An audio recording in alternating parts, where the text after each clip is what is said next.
ओम श्री परमात्मने नमः।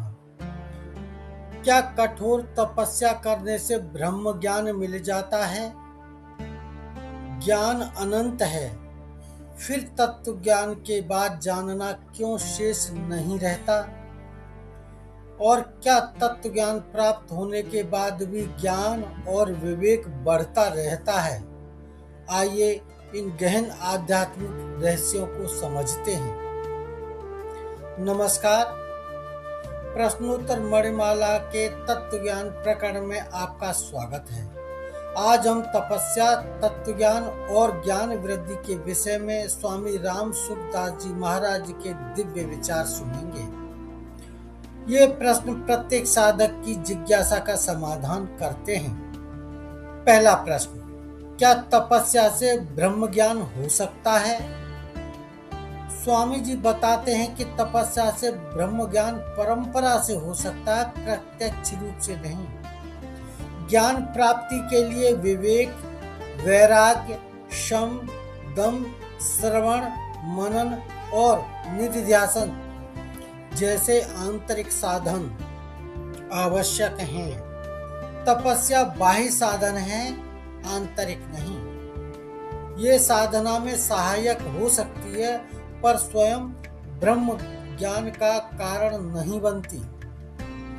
उल्टा शारीरिक तपस्या से अभिमान उत्पन्न होने का भी खतरा रहता है। दूसरा प्रश्न, ज्ञान तो अनंत है, फिर तत्व ज्ञान होने पर जानना बाकी नहीं रहता का क्या तात्पर्य है?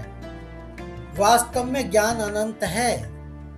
तत्व ज्ञान होने के बाद संसार का समस्त ज्ञान समाप्त नहीं होता।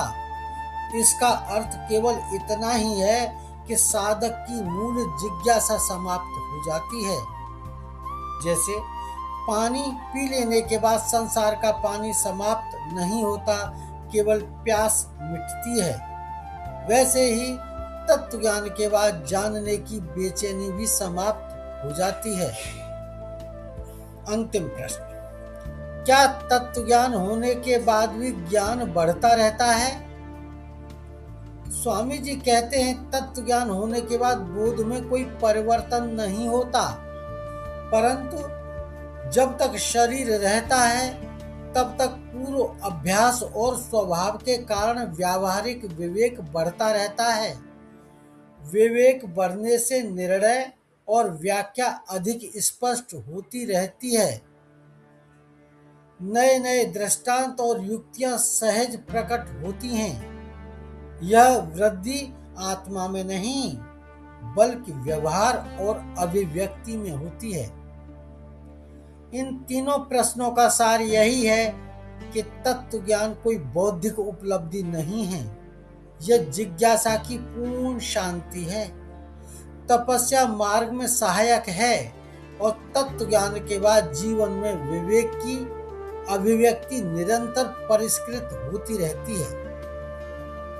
यदि यह आध्यात्मिक चिंतन आपको उपयोगी लगा हो तो वीडियो को अधिक से अधिक साधकों तक पहुंचाइए।